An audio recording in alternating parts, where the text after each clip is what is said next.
káàárọ̀ ẹ káàsán ẹ kúrọ̀lẹ́ ẹ kálẹ́ níbi gbogbo tẹ́ ẹ ti ń wò wá ẹ káàbọ̀ sórí òjíṣẹ́ TV bẹ́ẹ̀ ni níbi tá a ti máa mú gbogbo ohun tó ṣe ń lọ lọ́lọ́kan ọ̀jọ̀kan wá fún wa ní orí òjíṣẹ́ TV fún èyí subscribe àwa àsọ yìí pé ẹ ṣe both new one and the old one we say thank you very much ọwọ́ tẹ́ fi bá wa like tẹ́ fi bá wa subscribe tẹ́ fi bá wa share náà ọwọ́ náà ò ní gbọ́mọ sí bẹ́ẹ̀ sì ni ọwọ́ náà àṣerere lágbára Elédùà bẹ́ẹ̀ ni kí ẹ tó wá lọ gbọ́ ohun tí a mú wá fún wa lénìí mo fi kí ẹ máa bá wa like ẹ bá wa share then ẹ bá wa subscribe ẹ follow wa náà lórí Facebook ẹ ṣé ó yá ẹ wá lọ gbọ́ ohun tí a mú wá fún wa lénìí ó yá ẹ wá lọ gbọ́. A kú dédé wòyí gbogbo àwọn ọmọ aládé ẹsẹ̀ gèrè nílé àǹjọ̀fẹ́ ọjọ́ náà rí bí àná èrò bíbà nílé olóyè Sunday Igboho àfi bíi pé wọ́n ṣe ọdún ní gbogbo ìgbà. Nǹkan tí mo fẹ́ kó yé àwọn èèyàn tó ń pè mí tó ń jẹ́ kó yé mi pé pé ó yé àwọn lẹ́nu gan àwọn faces táwọn rí ní ibi tán sọ pé wọ́n ti lọ endorse Tinubu pé ṣé àárí àwọn Omiyale gbogbo wọn Awíkonko àtàwọn yòókù bí wọ́n ṣe súnmọ́ olóyè Sunday Igboho tó nǹkan kan lèmi kàn fẹ́ kó yé gbogbo wa ṣebí àwọn eléyìí ṣebí wọ́n gbójú wọn síta wọ́n ti pamọ́ra wọ́n ti ń ṣe kínní tipẹ́ wọ́n ti latun tipẹ́ bẹ̀t ṣùgbọ́n gbogbo wọ́n ṣáà ń wò pé àbó máa tún yí padà ni àbí kò ní yí padà ni ìgbà tó rí i pé ó dàbí pé kò lọ síbi tí àwọn fẹ́ ni wọ́n tètè yà gbójú wọn síta torí wọ́n gbójú síta wọn ò gbójú síta ẹni tó bá ń ṣòṣèlú àwọn èèyàn máa yọ ọmọ náà ni tó bá ń yọ ṣe àwọn èèyàn á yọ ọmọ wọ́n á dẹ̀ yọ gbọ́ so ó bẹ́tà kan ya tètè ṣe sí gbangba kí accusation àti gbogbo nǹkan bẹ́ẹ̀ lè kéré ṣùgbọ́n mo fẹ́ káwọn èèyàn ní nǹkan kan ní ọkàn wọn wípé ẹ má ṣe agitation yìí nítorí Sunday Igboho kí ẹ má bàa ní heart attack ẹ má ṣe agitation nítorí Professor Banji Akintoye kẹ má bàa ní ẹ̀jẹ̀ ríru ẹ jẹ́ ká ṣe agitation nítorí pàjọmọ Yorùbá irú èmi sìn èyí tí gbogbo wọn tó ń surprise wọn yẹn kò surprise èmi torí ẹlẹ́ran ara náà làwọn ará bí àti pé téèyàn bá ní gbogbo nǹkan tí ò bá ní nǹkan ẹyọ kan nínú nǹkan tọ́lọ̀ ń ṣe fún wa ní ayé ẹni náà ò kì í ṣe ẹni tó yẹ kéèyàn máa gbọ́kànlé téèyàn ò bá ti ní ìtẹ́lọ́rùn téèyàn ò bá ti ní ayọ̀ ọkàn ṣé gbogbo àwọn tá a rí níbi wọ́n ti lọ endorse Tinubu wọn endorse Tinubu yìí ṣá máa jẹ́ pé akúṣẹ̀ pátápátá ni wọ́n ni ètò ní mọ́tò wà nù wọn ètò ti kọ́lé wà nù wọn ẹjọ́ kí ni ẹni irú àwọn ẹni yìí tún wá tí ìbá ṣe pé àtẹnujẹ àìnítẹ́lọ́rùn àìní ayọ̀ ọkàn nítorí pé Ìgbòho náà jẹjẹjẹjẹjẹ tí mo tẹ́mi ìfìdí onímọ́tò láyé nu wọn ẹlòmíì kì í ṣe pé Ìgbòho gan ló fún lówó nítorí pé wọ́n rí mọ́ Ìgbòho làwọn ẹlòmíì gan máa fi máa fún wọn ní nǹkan pé ipò tiẹ̀ wà pẹ̀lú Ìgbòho tó ń jà fún Yorùbá nation yìí ipò tiẹ̀ wà ń bẹ̀ ìwọ náà gba ilé ìwọ náà gba ilé ìwọ náà gba ilé òun ni most of àwọn tá a rí yìí náà fi dèèyàn lé ayé so nǹkan tẹ́mi ṣe sọ pé ẹ má jà agitation torí Sunday Igboho èmi ò sọ pé Sunday Igboho ṣe anything o tó bá tiẹ̀ wá dọ̀la tí Sunday Igboho bá sọ pé òkè òun fẹ́ tẹ̀lé Tinubu ṣáfẹ́ lọ para wa ni ìyẹn bẹ́ẹ̀ so eléyìí náà tún máa jẹ́ ẹ̀kọ́ fún olóyè Sunday Igboho wípé àìtí ìkú ẹ̀ àti rí àwọn tó jẹ́ pé níṣojú ayé ẹ̀ náà ti tẹ̀lé onítìrí lọ nítorí nǹkan tó máa jẹ́ ń bẹ̀ wọ́n ti gbàgbé gbogbo ìgbà tí wọ́n lọ ń ṣe fídíò lórí Facebook tó máa ya fọ́tò tó á fọwọ́ kọ lọ́rùn tó máa rẹ́rìn-ín ẹ̀rín òdenu àwọn Yorùbá tó rọ́mọ Yorùbá àtàtà lèmi àwọn kan wọn lọ Yorùbá nation lèmi dúró lé lórí àwọn òtẹ̀lú olóṣèlú èmi Àbáyọ̀mí ọmọ Àṣàyè arógun mátìdí ọmọ Àlàgbé Òrò ọmọ ìlú kú mẹ́dẹ́mẹ́dẹ́ òṣàmọ́ póríkì ẹsẹ̀ àwa ò kì í dalẹ̀ ní ìdílé tiwa ọmọ Yorùbá ògidì làwa nǹkan táwa bá gbé dání òun là gbé dání o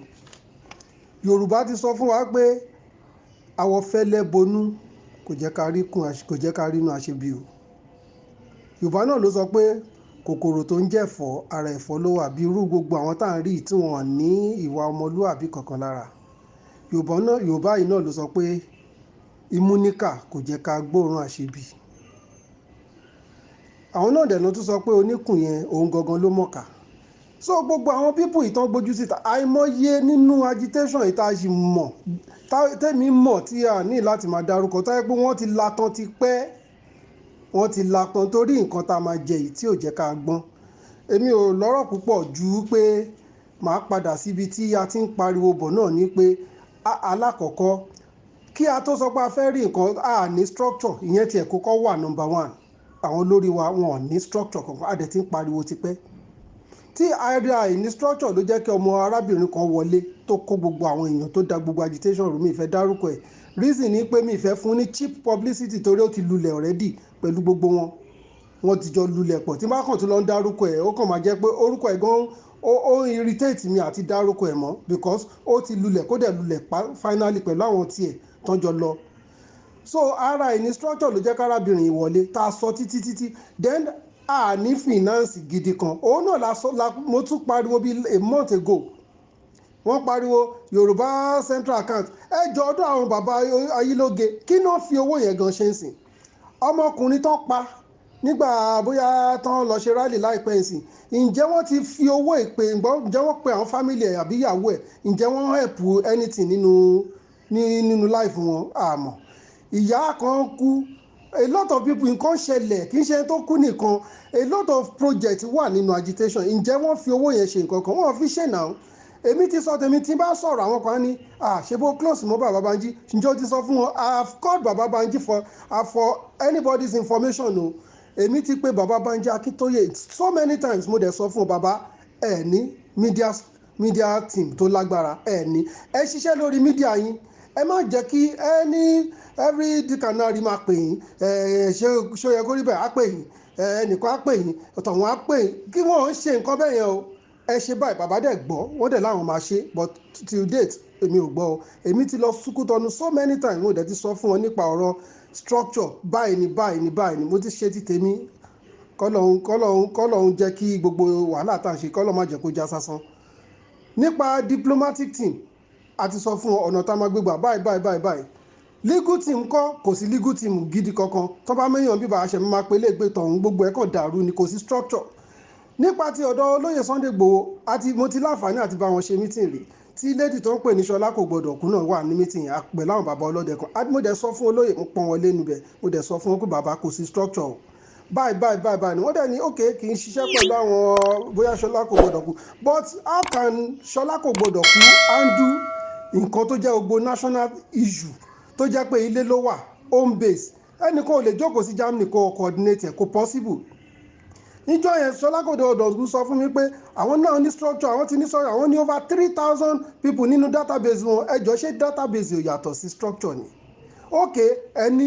over 3,000 nínú database yìí ìjọ tó lóye sọ pé everybody ẹ jáde tán ǹjẹ́ ẹrẹ́yàn tó 1,000 ìwọ́dẹ̀ sọ pé ẹnìyàn ṣé téèyàn 3,000 bá dúró síbì kan àwọn èèyàn onímọ̀ pé èèyàn wà ń bẹ̀. Ẹjọ́ ẹ má jà máa parọ́ fúnra wa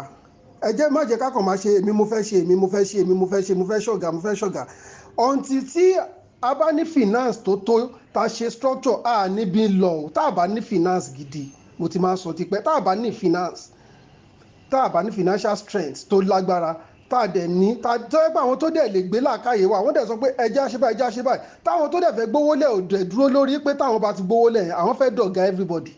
tí àwọn tó dẹ̀ fẹ́ gbówó fún pé ó yẹ ẹja ṣe báyìí táwọn náà dúró lórí pé àwọn fẹ́ kówó lówó jẹ tí gbogbo wa fẹ́ ṣe lórí pé Yorùbá freedom la fẹ́ ṣe sí tá a bá ní gbogbo yẹn lọ́kàn a níbì kan lọ ṣùgbọ́n pé a ní o àwọn kan dàrú àwọn kan dàrú àwọn kan lọ sọ́dọ̀ òṣèlú gbogbo ẹ̀gán sún àwọn èèyàn èmi dúró lórí Yorùbá nation agitation èmi ò dẹ̀ ní kankan ṣe pẹ̀lú gbogbo àwọn tó láwọn lọ endorse torí mo ti gbọ́rọ̀ ẹ̀ láti last week tí bàbá mi kan sọ fún pé àwọn máa gbọ́n kankan pé nìkan gan wọ́n pè ní Sunday ipẹ́sẹ̀ ń dùn báyìí pé close mọ́ Sunday Igboho pé wọ́n lọ́ fẹ́ lọ ṣe kíní èmi ò mọ ẹni yẹn tó ń jẹ́ Sunday yẹn I don't know ọ̀ǹtí tí mo tó rí Omíyalé àtàwọn kan sìn tán lọ ṣe kíní mo ṣe mọ̀ pọ́rọ̀ tán sọ nìyẹn àwọn yẹn lọ ṣe tí wọ́n ní èmi ò dẹ̀ ní ọ̀rọ̀ láti sọ fún wọn mi ò léyàn bú tèmi kò sí nǹkan tó kàn mí that's their own decision but èmi o pẹ̀lú àwọn èèyàn tó lè ronú bíi tèmi a dúró lórí Yorùbá nation lóòótọ́ kọ́ à ní finance kankan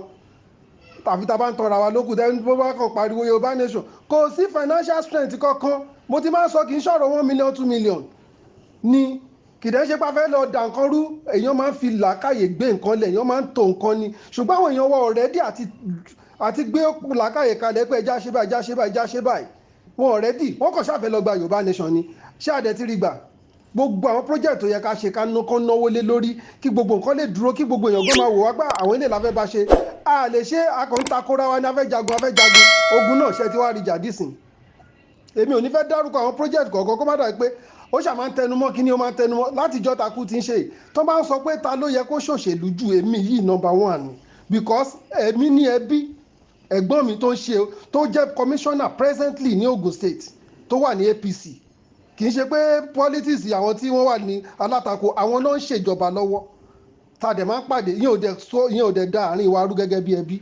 Ó ń ṣe lọ ní presently ó ní commissioner for mo ti gbàgbé kíní ọ́fíìsì yẹn but presently is still a commissioner. Àtàyè ìgbà tí mo lọ serve l'Abuja òun ló jẹ́ kí n máa gbé ní Lagos Governors Lodge ní Asokoro. Mo ti gbàgbé bóyá deputy governor gbà yẹn of Lagos àti gbà yẹn làwọn yẹn ti ń ṣòṣèlú tó jẹ́ legal adviser senator Afikuyomi ó ní legal adviser láyé gbà yẹn ó dẹ̀ ṣòṣèlú yẹn títí dìsìn. So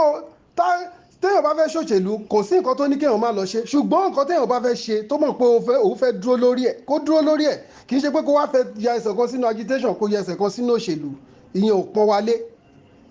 Àti pé wọn ò ṣe kínní kò kú sẹ́ni tí ebi ń pa nínú most of us náà kò sẹ́ni tí ebi ń pa. So Ọlọ́run á bá wa ṣe o àwọn ò sí lára àwọn tí wọ́n lọ ìdọ́sí àwọn tó lọ sí kíní Tinubu o because àwọn kan ń pè pé